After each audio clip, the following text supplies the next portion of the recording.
Good morning. My name is Amanda, and I will be your conference operator today. At this time, I'd like to welcome everyone to the Victoria's Secret & Company's fourth quarter and fiscal 2025 earnings conference call. Please be advised that today's conference is being recorded. All parties will remain in a listen-only mode until the question-and-answer session of today's call. I would now like to turn the call over to Priya Trivedi, Senior Vice President and Global Head of Investor Relations and Treasury at Victoria's Secret & Company. Priya, you may begin. Good morning, and welcome to Victoria's Secret & Company's fourth quarter and fiscal 2025 earnings conference call for the period ended January 31st, 2026. Joining me in the call today is Chief Executive Officer Hillary Super and Chief Financial and Operating Officer Scott Sekella. We are available today for approximately 30 minutes to answer questions. I would like to remind you that any forward-looking statements we may make today are subject to our safe harbor statement found in our SEC filings and in our press releases. Certain results we discuss on the call today are adjusted results and exclude the impact of certain items described in our press releases and in our SEC filings. Reconciliations of these and other non-GAAP measures to the most comparable GAAP measures are included in our press release, our SEC filings, and in the investor presentation posted on the investor section of our website. With that, I'll turn the call over to Hillary. Thanks, Priya. Good morning, everyone, and thank you for joining us today. This is a standout year for our business. We returned to growth mode in 2025 with full-year comp sales up 5%. Fourth quarter and full-year results exceeded top and bottom line guidance, reflecting strength across brands, channels, and geographies. In the fourth quarter, we grew comp sales 8% to deliver our highest fourth quarter revenue since becoming an independent public company. Brand momentum is building, our customer file is growing, and we are gaining market share. 18 months ago, I joined Victoria's Secret because I saw one of the most compelling transformation opportunities in retail. To capture that opportunity, we put in place a clear roadmap for the business, our path to potential strategy, built on 4 pillars: supercharging our bra authority, recommitting to pink, fueling growth and beauty, and evolving our brand projection and go-to-market strategy. Throughout the year, we executed this strategy with focus and discipline. We assembled a leadership team that has rallied around the new direction for our business, recentering the organization around what matters most, creating emotionally compelling product, building brand heat, and deepening our connection with the customer. While still early in our transformation, the results to date are clear. We reasserted our leadership in bras, restoring the category to growth for the first time in 4 years. We reignited pink, delivering its strongest growth year in a decade. And we steadily grew our nearly $1 billion beauty business. We also expanded our customer file for the first time in years. A signature brand moment in 2025 was the fashion show, which reestablished Victoria's Secret at the center of the cultural conversation and translated directly into business momentum. It also marked a meaningful step forward in our new era of sexy, defined not as a single look or standard, but as a feeling of confidence and authenticity. The progress we made in 2025 reflects a deliberate evolution in how we operate. When we combine great product, powerful storytelling, and an elevated experience, our customer responds. I'd like to spend a few moments discussing our holiday and Valentine's Day execution, which reflects marked improvement versus the prior year. I'll then cover our international performance, followed by the progress we are making against our strategic pillars. Scott will then walk you through our detailed financials and 2026 outlook. As we reflected on last year's holiday and Valentine's seasons, we saw an opportunity to further strengthen our position and translate learnings and insights into growth.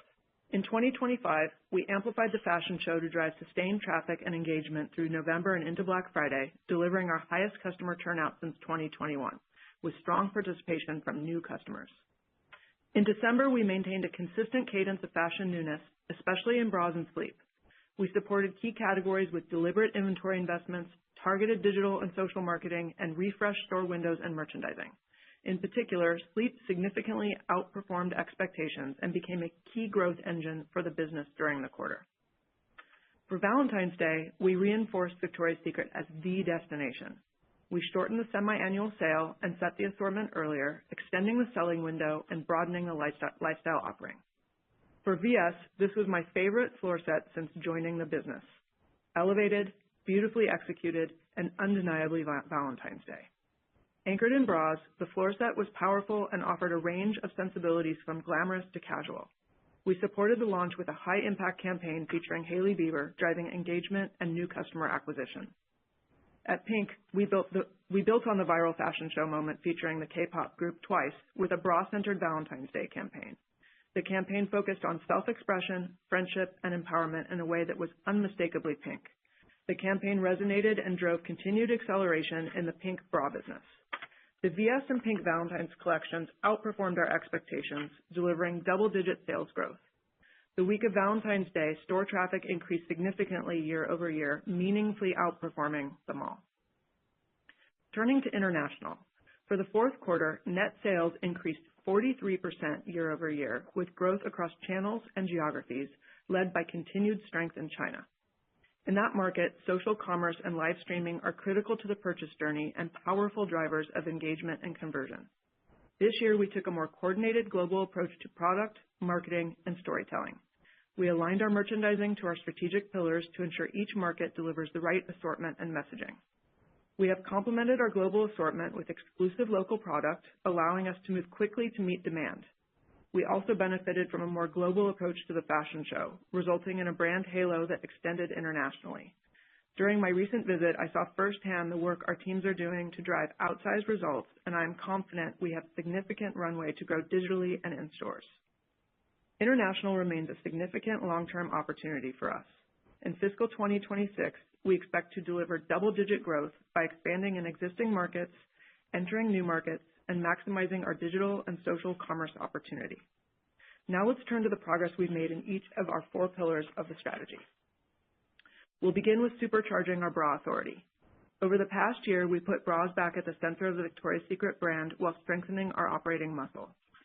Recognizing that bras are not typically a holiday gifting category, we focused on our core franchises. We delivered a steady flow of newness as well as fun in the assortment, supported by digital storytelling and the right inventory levels to meet demand. Our disciplined execution drove outsized growth across our top bra franchises and sustained customer engagement through the holiday. As a result, the Victoria's Secret bra business grew mid-single digits in the fourth quarter. We continued reducing promotions throughout the year, which drove a mid-single digit increase in our bra AUR. This performance was partially enabled by our industry-leading bra fitting experts who build meaningful connections that deepen customer loyalty in our stores. Our efforts returned the Victoria's Secret brand bra business to annual growth for the first time since 2021. When we win in bras, we see a halo across the brand. That effect was evident in panties as well as in sleep, which I noted earlier. We've made panties more fun and playful. We introduced more newness, balanced our silhouette offering, and expanded fabrics. The results were strong. VS panty AURs increased and the business significantly accelerated in the fourth quarter, driving our best performance in panties since 2021. This momentum is particularly meaningful since this is our #1 new customer acquisition category. We leaned into sleep this quarter, an important gifting category and a meaningful driver of Q4 performance. Sleep is highly visible. Customers wear it, share it, and signal their affinity for the Victoria's Secret brand. Our social channels were flooded with real moments as our sleep assortment was celebrated in posts from holiday gatherings, family photos, theme parties, and festive occasions. Our iconic sleep assortment was a standout through the holiday and into Valentine's Day, led by hero styles in logo and heritage stripe. Applying insights from the last year, we were better positioned with inventory and digital activation to capture demand. As a result, sleep delivered outsized growth and became our 3rd largest new customer acquisition category in the quarter. Altogether, the Victoria's Secret brand delivered low double-digit growth for the quarter, a clear demonstration of the multiplier effect of our strategy.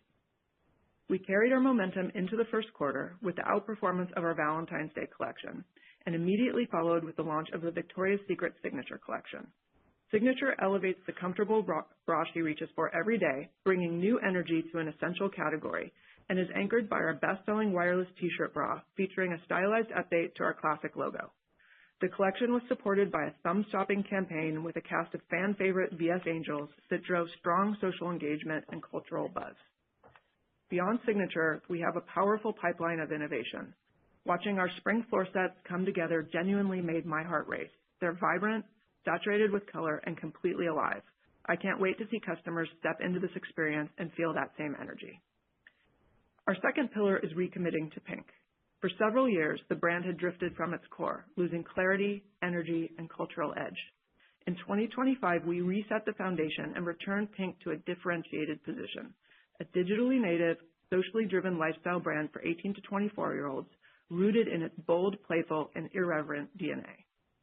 1 year into our Path to Potential strategy, Pink has a stronger brand definition, growing awareness and relevance, and renewed affinity. All of this is showing up in the numbers. In the fourth quarter, Pink grew high single digits, driven by increased apparel penetration and renewed momentum in bras. Importantly, we pulled back on promotions, driving more regular price selling and double-digit AUR expansion, which benefited margins across Pink's portfolio, showing that the brand is regaining pricing power.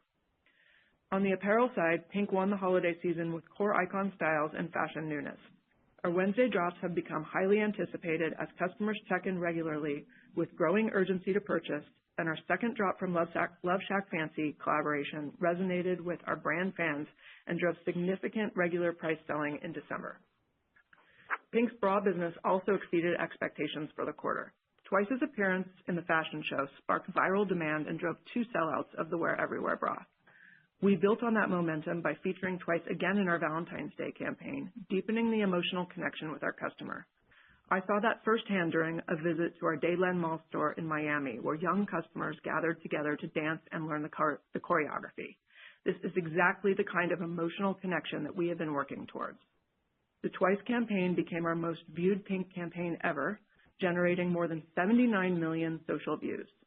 Pink app downloads increased 50% in the quarter as customers sought early access to drops and exclusive product, with downloads accelerating further following the Valentine's Day launch.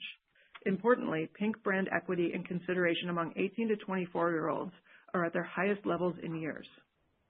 As we enter the first quarter, we are maintaining a disciplined cadence of product newness, activating around spring break, continuing to innovate our icon styles, and seeing early progress in revitalizing the Pink panty category.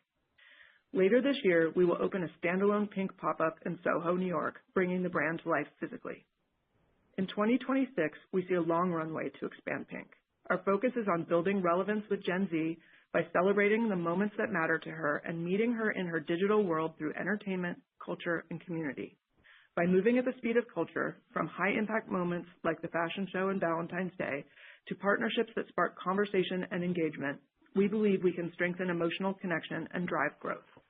Our third pillar is fueling growth in beauty. In beauty, scent is our secret weapon.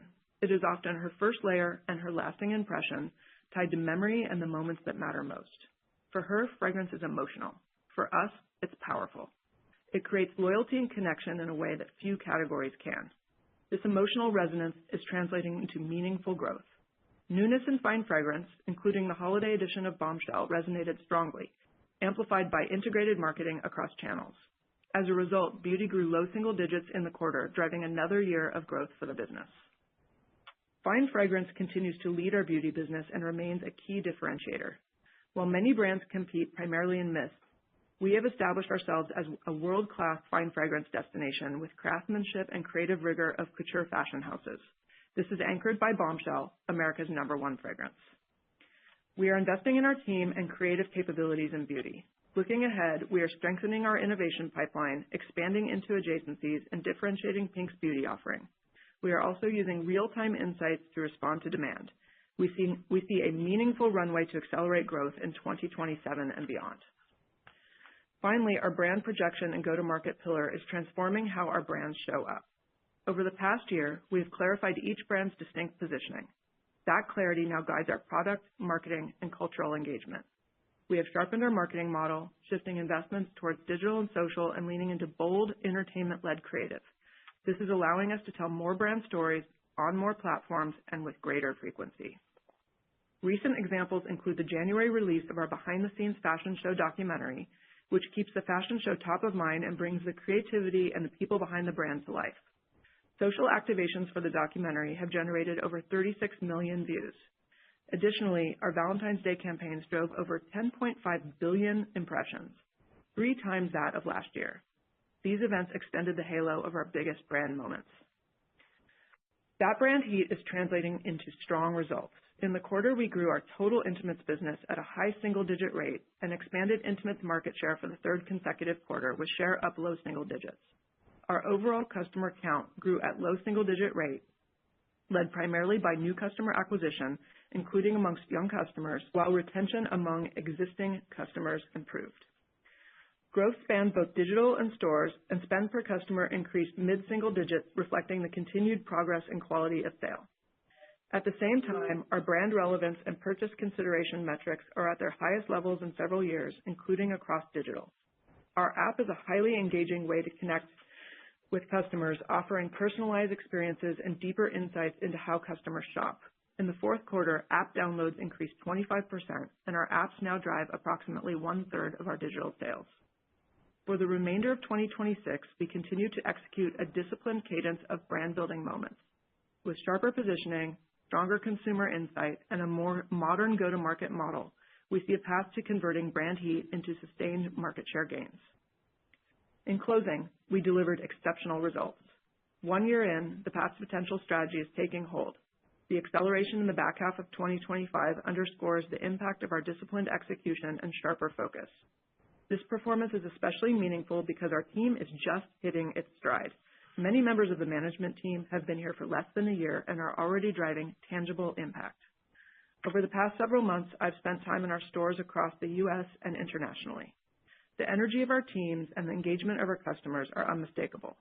We are listening closely, responding quickly, and translating real-time insights into incredible product and experiences. That responsiveness, combined with innovation and more effective marketing, has strengthened our trajectory and positions us to build on our success. We enter fiscal 2026 with strong momentum and confidence in our ability to lap our recent performance. The guidance we are issuing today reflects the strength building across all three businesses and how our Path to Potential strategy is creating a multiplier effect that supports sustained growth. I want to thank our teams for the commitment, creativity, and discipline they bring to this business every day. Our performance is a direct result of their execution. We are still early in this transformation, but the progress is real, the momentum is building, and the opportunity ahead is significant. With that, I will turn it over to Scott to walk through the financials and our fiscal 2026 guidance. Thanks, Hillary, and thank you everyone for joining today's call.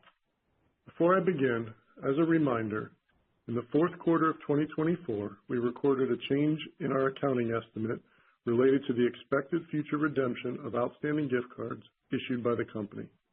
As a result of this change in accounting estimate, we recognized a one-time cumulative adjustment which increased net sales, gross margin, and operating income by approximately $26 million in the fourth quarter of fiscal 2024. That said, we are pleased to report fourth quarter and full year results that exceeded the high end of our guidance on both the top and bottom line. For fiscal 2025, excluding last year's gift card breakage benefit, net sales grew 6% to $6.553 billion. Adjusted operating income rose 16% to $403 million, and adjusted EPS increased 22% to $3, all despite $85 million in net tariff pressure. Now, let's review our fourth quarter results in more detail. Net sales for the quarter were $2.27 billion, an increase of $164 million, or 8% over last year, or 9% excluding the one-time gift card breakage benefit. Comp sales increased 8% for the second consecutive quarter. These results exceeded expectations and reflected broad-based growth at Victoria's Secret, PINK, and Beauty, and across all channels and geographies. We saw increases in sales metrics, including higher comp traffic and average order value, reduced promotions, and increased regular price selling. AURs in the quarter were up 6% compared to last year and up 7% excluding panties. Hillary explained how we accessed the insights from fourth quarter of 2024 and applied these learnings across the business. But I want to highlight the operational excellence we are building as an organization. Our cross-functional teams have delivered more frequent product newness and bolder marketing and storytelling. This strong execution translated into impressive fourth quarter results. In North America, our total intimates business across VS and PINK grew at a high single-digit rate. We outperformed the intimates market in the quarter, driven by strong performance in bras and delivered low single-digit market share gains. We exited the year having grown our total intimates business for the first time in 4 years. Combined with the success in Sweep and Valentine's Day that Hillary mentioned, the VS brand grew low double digits in the fourth quarter. At PINK, we invested in depth behind our key icon styles while delivering fresh fashion newness, returning both PINK apparel and the total PINK brand to growth. Fiscal 2025 marked PINK's strongest growth in a decade. In beauty, we grew low single digits in the quarter, supported by fine fragrance and mist, which continued to perform well. For 2025, beauty delivered yet another year of growth. Our international business also continued to perform exceptionally well during the quarter. Reported fourth quarter sales grew 43% to $276 million, driven by outstanding performance in China, primarily in the digital channel. Adjusting for the shift in the reporting of European digital sales, which were previously fulfilled from our U.S. distribution center and recorded in North American direct sales, international sales grew 27%. International results included high single-digit retail comp sales gains combined with continued new store openings. Fourth quarter adjusted gross margin dollars were $895 million. Adjusted gross margin rate in the quarter was 39.4%, compared to an adjusted gross margin rate of 39.7% in the fourth quarter last year, or approximately 38.9% excluding the $26 million gift card breakage benefit. Excluding the gift card breakage benefit, we expanded our year-over-year adjusted gross margin rate by 50 basis points, despite approximately $60 million or 250 basis points of net tariff pressure in the quarter. We mitigated this headwind with margin expansion driven by our strong operational foundation, which enabled us to scale effectively, resulting in significant leverage on buying and occupancy expenses. Additional drivers included a pullback in promotions and increased regular price selling. Adjusted SG&A dollars were $579 million in the fourth quarter, and our adjusted SG&A rate was 25.5% compared to 25.4% last year, or 25.8% excluding the $26 million gift card breakage benefit. We levered on the SG&A line by 30 basis points, driven by the sales beat and continued discipline in expense management across the business. This was partially offset by investments in store labor and higher incentive compensation expense associated with our outperformance in the quarter. Adjusted operating income was $316 million for the fourth quarter, above the high end of our guidance of $265 million to $290 million, and up from last year's fourth quarter adjusted operating income of $299 million or $273 million excluding the $26 million gift card breakage benefit.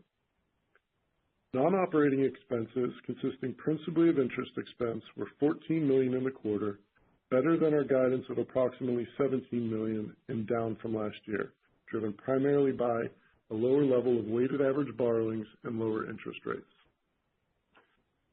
And our adjusted net income per diluted share was $2.77, significantly better than our guidance of adjusted net income per diluted share of $2.20 to $2.45, and last year's fourth quarter adjusted net income per share of $2.60, or approximately $2.35, excluding the gift card breakage benefit. Turning to the balance sheet, our inventories remain in a healthy position. Fourth quarter total inventories were up 12% year over year. Excluding the impact of the Adore Me inventory reserves, inventory growth would have been in line with our previous mid-teen guidance. From a liquidity standpoint, we ended the fourth quarter with a cash balance of $518 million, an increase of $291 million above last year. We generated free cash flow of $312 million for the full year. Included in free cash flow was a $69 million benefit related to the settlement of a long-standing interchange fee litigation. Excluding this one-time item, our adjusted free cash flow was $244 million, more than $30 million above the high end of our guidance. As planned, we repaid all outstanding borrowings under our $750 million ABL credit facility in the quarter. Our cash balance and the full availability under our ABL agreement leaves us in a strong financial position with ample flexibility for continued execution of our strategic priorities. Before moving to our outlook, I want to briefly address the Daily Look and Adore Me businesses. As noted in our press release this morning, we have initiated a strategic review of Daily Look, which operates as a digitally based premium subscription women's apparel and accessories styling service and represents a non-core asset within our portfolio. We are evaluating options to best position Daily Look for long-term success. We also continue to assess the Adore Me business and explore opportunities to optimize it within our portfolio. As a result of this ongoing review, we recently discontinued Adore Me's intimates-based subscription offering and converted it to a loyalty program designed to provide customers with a flexible, improved, and seamless shopping experience. We also decided to exit the Adore Me distribution center in Mexico, and we have transitioned all fulfillment operations to the U.S. In conjunction with these actions, in the quarter, we recorded a non-cash pre-tax impairment charge of $120 million related to the long-lived assets of Adore Me and a $36 million charge related to inventory reserves and other restructuring charges. These charges have been excluded from our adjusted non-GAAP results. Moving to our outlook, which is based on tariff assumptions consistent with the rates in place prior to recent developments. We have not included any impact of any potential changes to tariff rates and will continue to monitor developments closely and remain agile in our approach. As we discussed, we saw outperformance in the fourth quarter, and that momentum has carried into the first quarter of 2026. Our spring offering is resonating well, and looking ahead, we have a strong pipeline of floor sets and brand moments. Brand heat continues to build as our product resonates with customers, driving market share gains and growth in our customer base. Our Path to Potential strategy is in its early stages, and we see substantial opportunity ahead to continue to deliver top-line growth. For fiscal year 2026, we expect net sales to be in the range of $6.85 billion to $6.95 billion, compared to net sales of $6.553 billion in fiscal year 2025, representing growth of approximately 5 to 6%. We expect fiscal 2026 operating income to be in the range of $430 million to $460 million, compared to adjusted operating income of $403 million in 2025. This implies operating margin expansion of approximately 20 to 50 basis points despite the incremental tariff headwinds. We have built a solid operational foundation that enables us to scale effectively and supports growth. As our top line grows, this foundation provides meaningful leverage across our buying and occupancy expenses. In addition, we believe our disciplined expense management, tariff mitigation efforts, and ongoing focus on reducing promotions and increased regular price selling positions us to continue to expand our operating margins. Our fiscal 2026 guidance assumes an incremental gross tariff cost of approximately $160 million. We expect to mitigate most of that impact, resulting in an incremental net tariff impact of about $40 million.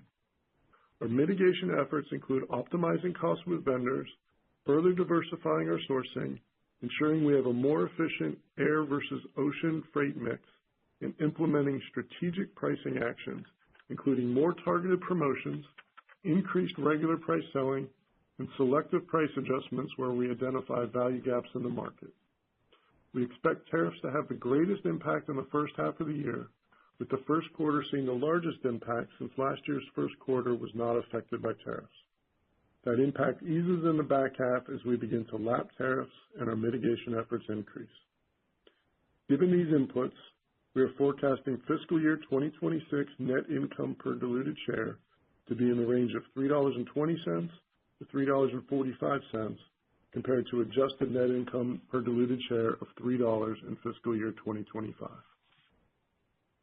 We estimate capital expenditures in the range of $220 million to $240 million in fiscal 2026, or approximately 3% of sales. Capital investments will continue to focus on stores, the customer experience, and technology and logistics supporting our strategic initiatives to drive growth and operating efficiencies. We estimate 2026 free cash flow of approximately $220 million to $250 million. As for store counts and renovation plans in North America in 2026, we expect store counts to be flat to slightly up this year. By the end of the year, we estimate our Store of the Future presence in North America will be approximately 250 stores, or 30% of the fleet, up from 25% in 2025. Internationally, we expect our Store of the Future presence at the end of 2026 to be approximately 55% of the fleet, up from 45% in 2025. By the end of fiscal 2027, we expect approximately 50% of our global fleet will be converted to this format. Turning to our outlook for the first quarter of 2026. We are forecasting net sales in the range of $1.49 billion to $1.525 billion, compared to net sales of $1.353 billion in the first quarter of 2025. This outlook assumes top-line growth of approximately 10 to 13% based on our continued momentum quarter to date in our North America business, as well as strength in our international business. With this sales outlook, we expect first quarter 2026 operating income to be in the range of $32 million to $42 million, compared to an adjusted operating income of $32 million in the first quarter of 2025. We expect our first quarter 2026 gross margin rate to be about 35.5%, compared to an adjusted gross margin rate of 35.2% in the first quarter of 2025. This means we anticipate the first quarter 2026 gross margin rate to expand approximately 30 basis points year over year. Our margins are expanding despite the approximately 175 basis points of tariff pressure in the quarter, which we expect to more than offset based on the strength of our operational model, which continues to deliver leverage on buying and occupancy expenses as net sales grow, as well as our disciplined promotional strategy and more regular price selling. The SG&A rate in the first quarter of 2026 is expected to be approximately 33%, compared to the first quarter 2025's adjusted rate of 32.8%. The forecasted increase in SG&A dollars is primarily driven by store labor investments and other costs to support the customer experience and top-line growth, as well as higher incentive compensation expense, as the first quarter of last year benefited from a reduced level of incentive compensation expense. Given these inputs, we estimate first quarter earnings per diluted share to be in the range of 20 cents to 30 cents, compared to adjusted earnings per diluted share of 9 cents in the first quarter of 2025. We expect to end the first quarter with inventories up high single digits compared to last year.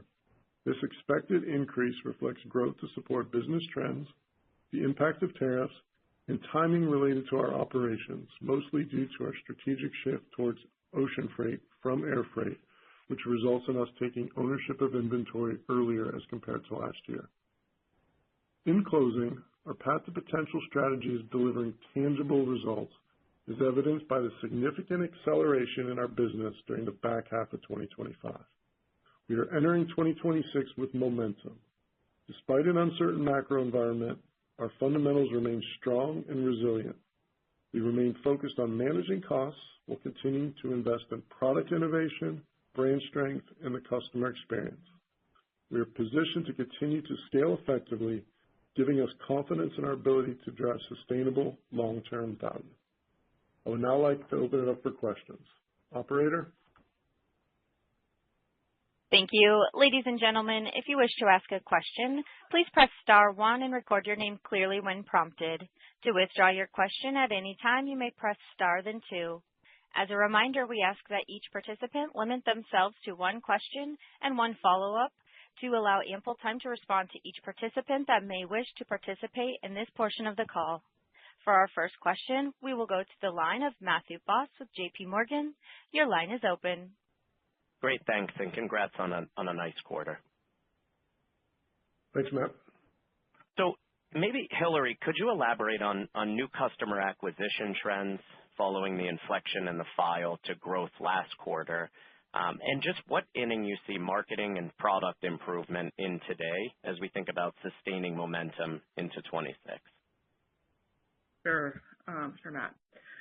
So customer acquisition, when you look at our total customer file, we're seeing growth across new, retained, and reactivated, but the highest growth in new. And within that, we're seeing a nice uptick in younger customers.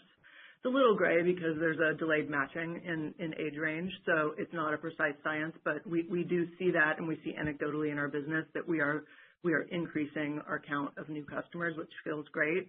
I would also add that from an income perspective, we are seeing consistent performance across the board in all income cohorts, and we are seeing growth in the customer count across all income cohorts as well as spend. So we're feeling really good about the complexion of customers as we enter 2026. In relation to marketing and what we have planned, the team is just getting started. When we executed Q3 and Q4, the majority of the leadership team was on the brand side was new. And so while we are tremendously happy with the success we had in the back half of the year, we're just getting started. And we are learning things every day that we are playing forward. I think our Valentine's execution is an example of that, where we learned the power of the virality of a K-pop group like Twice, brought them back to collaborate on Valentine's Day, and just saw record results from that collaboration. So we are moving quickly. We have a number of events planned for both brands, and I think one of the things I'm most excited about is we're really starting to find our voice with the PINK brand and what resonates there. I think we were farther along with VS and building brand heat in VS, and I'm very excited about some of the things that are in the pipeline for PINK. So all the way around, we're feeling really positive. Great. And then maybe, Scott, as a follow-up, I think you mentioned momentum multiple times. I lost count in terms of the first quarter to date. But maybe just if you could elaborate on the momentum that you're seeing first quarter to date, maybe relative to the 10 to 13% revenue growth outlook, and just drivers of the demand acceleration that you're seeing relative to holiday. Yeah, I mean, coming off of holiday and which started with the fashion show heat, continued with the product newness, and then when you think about towards the end of Q4, setting Valentine's Day a little bit earlier and getting the heat around Valentine's Day end of Q4, that carried in to February through Valentine's Day, and we saw impressive traffic, especially the week of Valentine's Day, which has set us up for a strong Q1 with that guide of +10 to +13. I will say, February is probably our easiest comp month, given, last year the trends were down and then it sort of rebounded in March and April. So for Q1, we expect that, 10 to +13, but the March-April timeframe will probably be a little bit below what we're seeing in February. And then I'll just jump in on the categories. We're really, really pleased in February to see very broad-based success across business units, across channels, and even in the categories that we're really focusing on. So I would say very consistent, very broad-based success. That being said, the things that I'm really paying attention to in VS, it's sleep and intimates. In PINK, it's bras, apparel, and collaborations. And in beauty, it's fine fragrance and mist. And I'm really happy to report that all of those businesses are performing very well and very consistently. It's great color. Best of luck. Thank you. Our next question comes from Simeon Siegel with Guggenheim Partners. Your line is open. Great. Thanks. Hey, everyone. Morning. Really nice job. So Hillary and team, obviously, you have this nice year behind you. You're seeing what's working, what isn't. Maybe it feels like you have a really nice handle on the brand. So just as we take a step back, anything you're willing to share about how large you think each brand can and should be? And then I don't know if this is Hillary or Scott, but just any notable discrepancy in AUR at PINK versus Victoria this past quarter, and do you see greater go-forward opportunity at either brand? Thank you. Sure. I'm just very optimistic about all three business units. I don't see a reason why we cannot hit historical levels of sales in VS & Co. in general. I'm not going to point to any specific numbers by brand, but we see tremendous runway in all of them, and we're working towards delivering that. I'm feeling great across the board with PINK. I think we're just really getting started.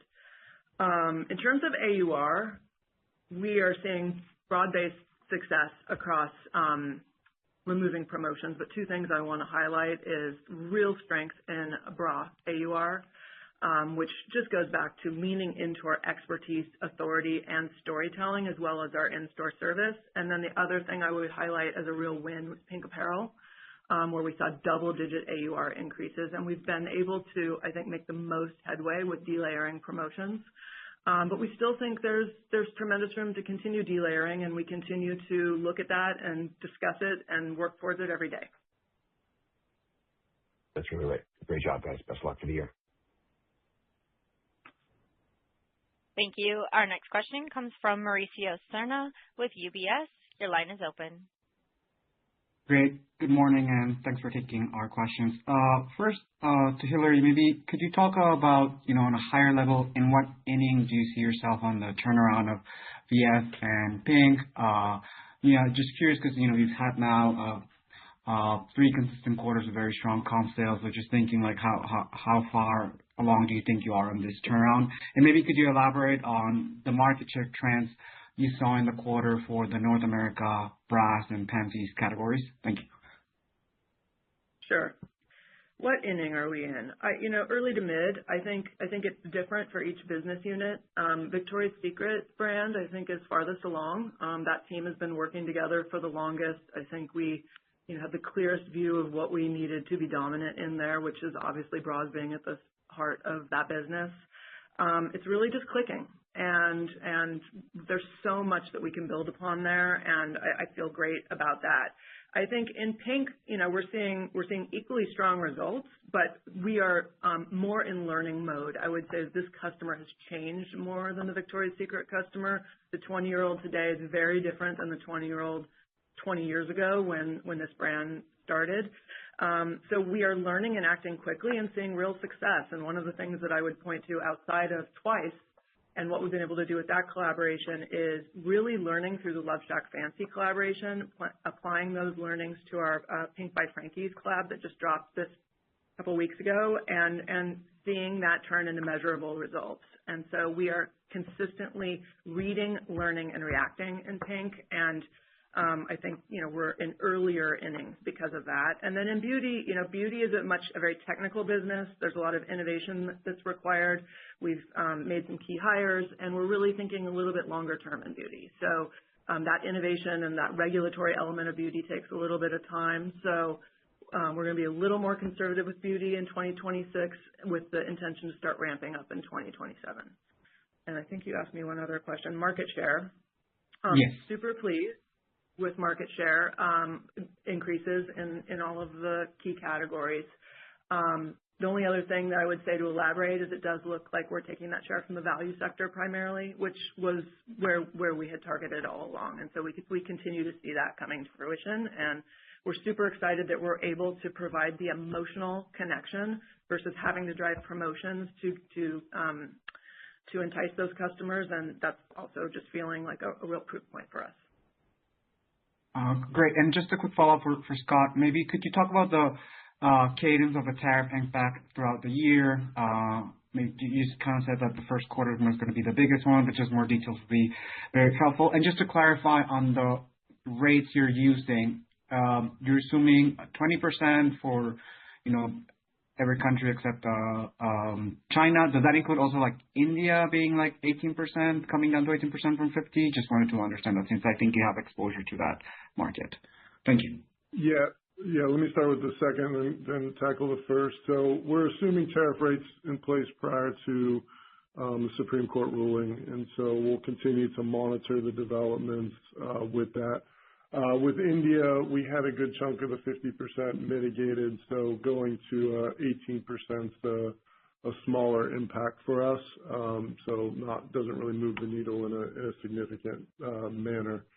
In terms of the cadence of tariffs throughout the year, as we said, it'll be heavier kind of in the first half and particularly even in first quarter. If you think about tariffs weren't in place in Q1 last year, so we'll see a bit over 100, about 175 bips headwind in the quarter on that tariff pressure for Q1. And then there'll still be an impact in Q2, but it'll be lesser of an impact in the back half as one, we start to lap tariffs, but two, our mitigation even continues to execute and ramp up through the back half. Thanks so much, and best of luck. Thank you. Our next question comes from Corey Tarlowe with Jefferies. Your line is open. Great. Thanks, and good morning. Hillary, I wanted to ask you about what worked well for you in 2025? And then as you think about 2026, if you could for us, just zoom in on what you're looking to change in the first half specifically, because I think if you compare what we saw in the back half of last year, some of that product and floor sets had your mark on it, but we heard it in your prepared remarks today about how emphatic you are about the new floor sets that are really hitting. So I was curious about what it is that you really see as the biggest factors of change in the first half of this year. And if you would like to elaborate about back half as well, that would be great too, but I wanted to zoom in there. Thanks so much. Sure, Corey. Really proud of 2025 across the board. I think both from a product evolution standpoint, a cultural connection standpoint, and from a marketing optimization standpoint. I would say those were the three major levers that we pulled and worked in concert together to create the tangible results. As I think about as I think about assortment specifically to your question, Q1, the quarter we're in right now, really starting with Valentine's Day, is the first season that we as a new team all work together from beginning to end, from concept to customer. And so you are seeing all of our insights, all of our conversations, all of our debates and hard work come to fruition with these floor sets. And I think more than anything, we've breathed new life into this assortment. It's more energetic, it's more fun, it's a little more youthful. We're not taking ourselves super seriously. Intimates should not be a serious business. This is about fun and escape and joyfulness. And I think that's really coming through on our floor sets. Particularly in the front half of the year, we have marketing optimization as a huge lever, as that team really started to impact the back half of the year. And from our analysis on back half of the year marketing optimization, the analysis is telling us that there's even more we can do with, in particular, how we put the fashion show into the world. So we had a very specific pre, during, and post media strategy that worked very well, much better than it did the year prior, but even more to do there next year. So we have a very robust calendar of deliveries, activation, new ideas, new cultural connections in both brands throughout the entire year. I'm not going to tell you what they are. But we're excited. And I think what you will see is the power of this executive team coming together as they all anniversary a year together and they start supercharging their ideas and really driving outsized results. That's great. So I guess a follow-up for Scott, given all the excitement that's flowing into the business and sort of circling that square with the outlook for the year, how do you think about the factors of upside to the current guidance? Thanks so much. Yeah, I mean, we feel really good about our current guide. You know, it's as we've shared with Q1, a +10 to +13, touched on the momentum coming into the quarter and what we're seeing.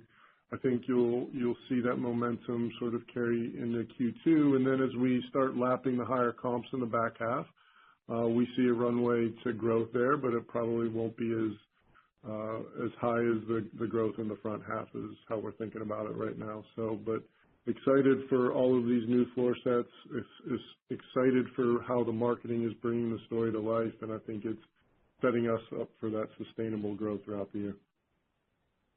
Okay, great. Thanks so much and best of luck. Thank you. Our next question comes from Brooke Roach with Goldman Sachs. Your line is open. Good morning, and thank you for taking our question. Hillary, I was hoping I could follow up on Matt's question on marketing. What marketing spend as a % of sales is embedded in the plan this year versus last year? And do you expect that rate to move higher on a medium-term basis given the success that you have with your customer engagement strategy? Yeah, I'll touch on the first part, and then Hillary can give some color. But in terms of marketing as a % of sales, we see it ticking up slightly right now. We see there's an opportunity to potentially invest more where we can get a return on that ad spend. And so we did invest more through the back half where we saw those opportunities last year, and we're planning for a slight uptick this year.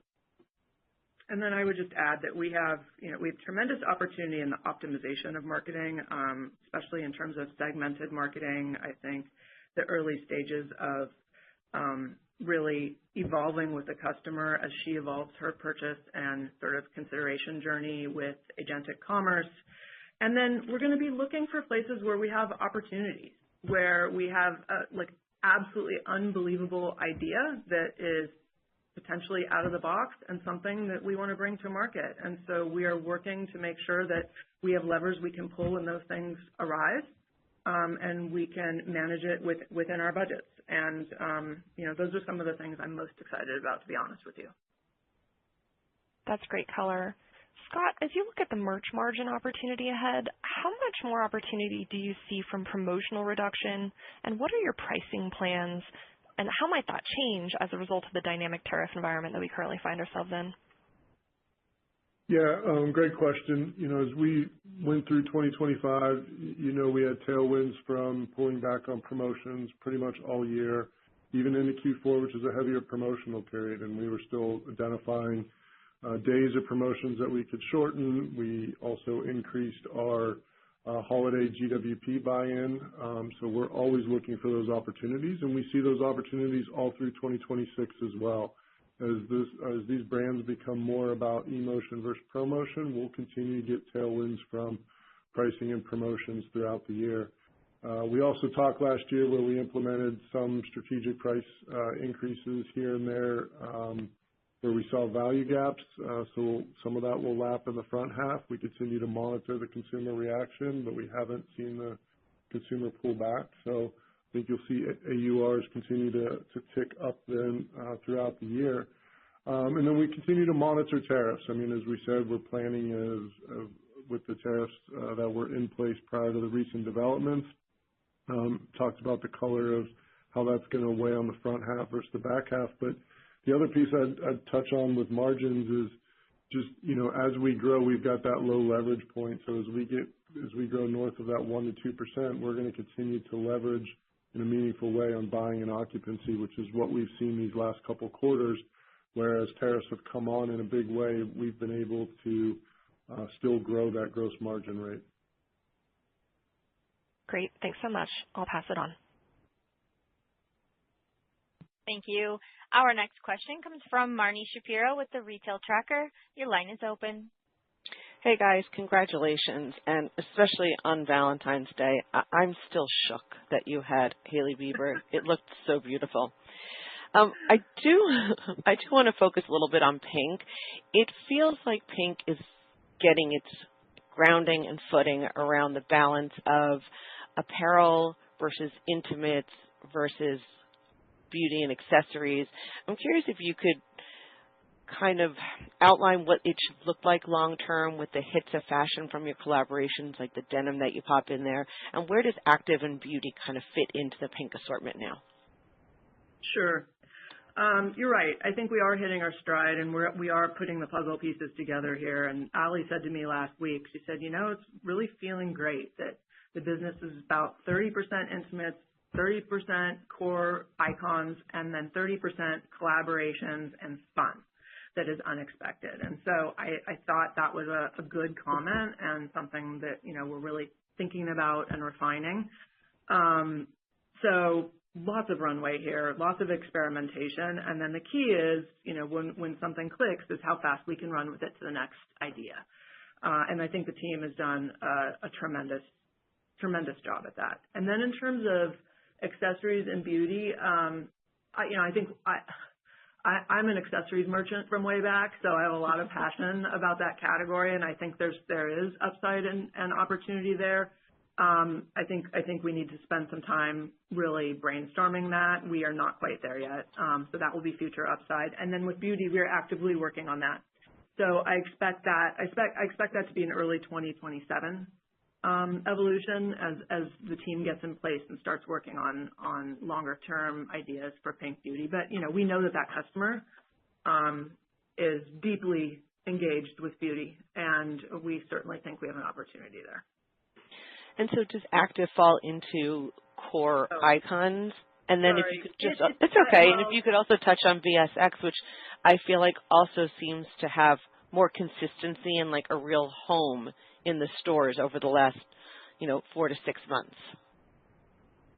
Yes. Okay. So active within PINK is it's actually in apparel. That being said, I think that the trend is moving away from like sort of a head to toe leggings bra look, and so we are evolving with that into more of a lifestyle look. So it won't be as pure of an active category as it has been in the past. It'll be a bit more mixed. As it relates to VSX, we continue to have great success in our authority with sports bras and really thinking of those as an extension of our bra authority initiatives. I think we have an opportunity to sharpen that assortment, focus it in, and in many cases, I think it is more of a digital opportunity than a stores opportunity, and so we are right-sizing that square footage in stores as we move towards the back half of this year.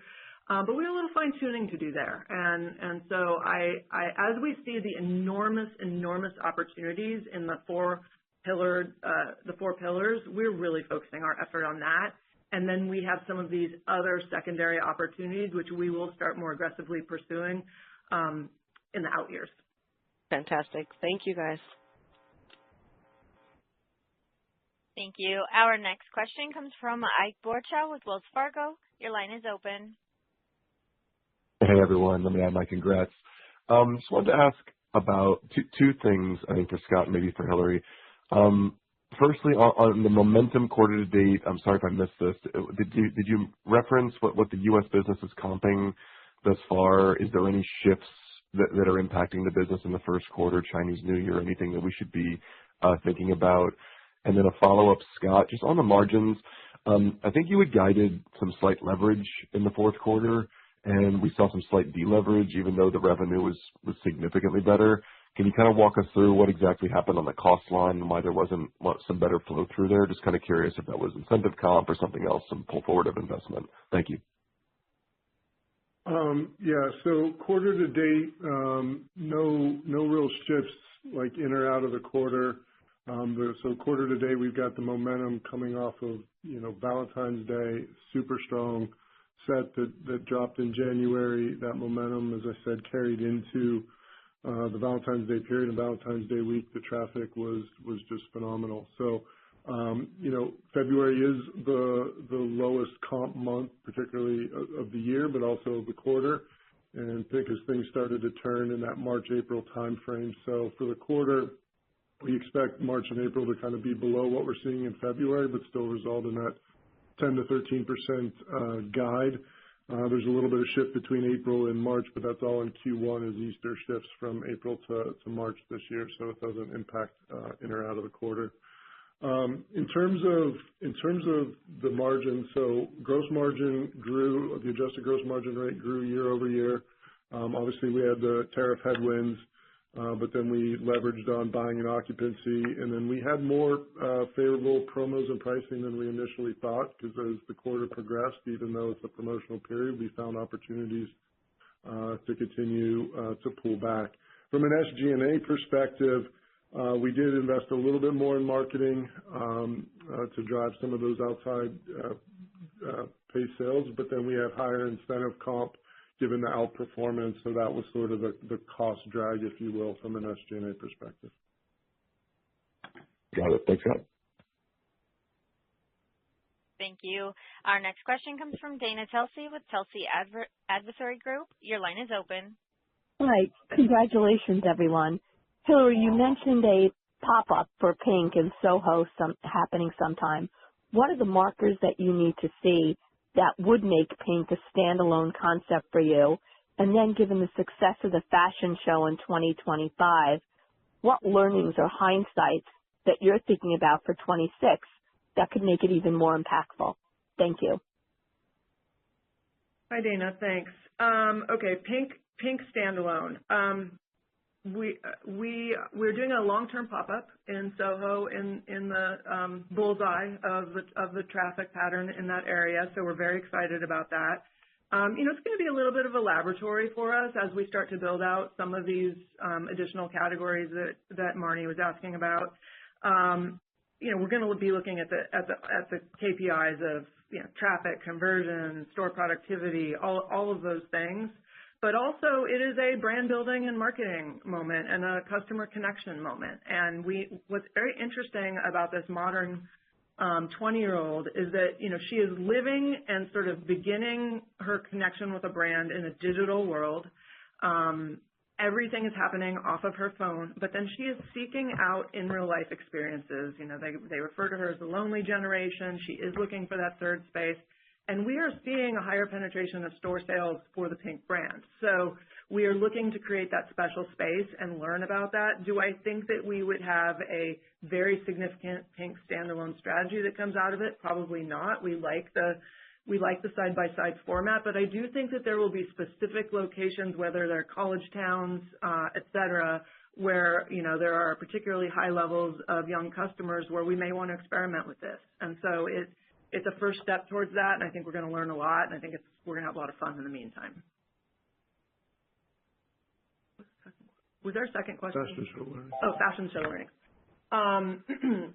We learned a lot with the fashion show. Overall, we were very, very pleased and saw much higher returns on our investment than we did a year prior.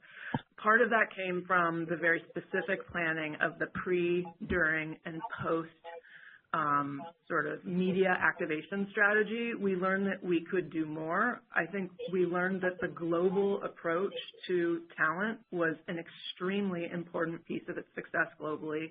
We learned that having a distinctly PINK section was particularly disruptive in a positive way for the PINK business.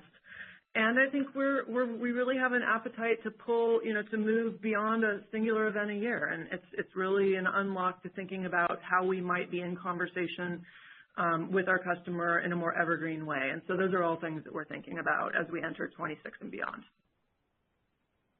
Thank you. Thank you. We have time for one more question. Our last question comes from Adrienne Yih with Barclays. Your line is open. Great. Thank you so much. And great to see the progress, Hillary, Scott, and the whole team. I guess I'll start with, it seems like, we've been on this journey of kind of elevating the business and getting back to your historical strength. And this seems like really kind of an acceleration in that journey. When you kind of are getting feedback from customers and the new customers, are they recognizing now how highly complex bras are to make, well-fitted bras? Are they understanding the quality and the investments that you're making there? It was really nice to see the bra segment returning to growth. So if you can talk about kind of the cadence of launches and the feedback that you're getting in that particular category. And then secondarily, I have to ask this, Middle East, I know you do franchises there. We're calculating maybe 2% of exposure there. If you can talk about any disruption there. Thank you. Sure. I'll start, and then I'll pass to Scott on the Middle East question. So with bras, I think that we are in the very early stages of re-educating and re-engaging with our customer on our authority and expertise in bras. The amount of time, energy, resources we expend to fit and perfect bras, the culture that we have in stores around bra fitting, and that, it's a very personal, very emotional experience, and one that I think our teams do very, very well and build long-term connections around. And so thirdly, I would say middle funnel marketing with influencers, testimonials about bras, their love for bras has also been really impactful, and I think something that's been missing. So we haven't had that authoritative voice for years. And I think bringing that voice back while being able to strike a balance of emotion with authority has been the real key, because it is an emotional purchase. It's a technical fit purchase, but also an emotional purchase. And I think we're doing a very good job threading that line. In terms of cadence of launches, we have a robust cadence of launches, events, and milestones this year in both brands. And something that we're investing more resources and energy around. And really, we've learned that we must be always on in bras in some way, shape, or form. And so that is our intention this year, and we're excited with what's to come. Adrian, in terms of Middle East, we're obviously staying very close to the situation and monitoring the developments and how long this may last. But there's two areas right now that we're paying close attention to. One is just shipments to North America. We are experiencing some delays, but not material, that are going to have a broader impact on the business that way. And then, as you said, we've got franchise partners in the Middle East. There are a handful of store closures right now. This is where our business model helps mitigate some risk, because even though there's store closures, the impact to us is the royalty rate as that product sells to the end consumer. So the impact is a bit less than if it were our own stores. And is it fair to assume it's no sourcing there, no sourcing exposure? No real sourcing exposure, no. Okay. Thank you very much. Best of luck. Great results. Thank you. Thanks, Adrian. Thank you all for participating in the Victoria's Secret & Company's fourth quarter and fiscal 2025 earnings conference call. That concludes today's conference. Please disconnect at this time and enjoy the rest of your day.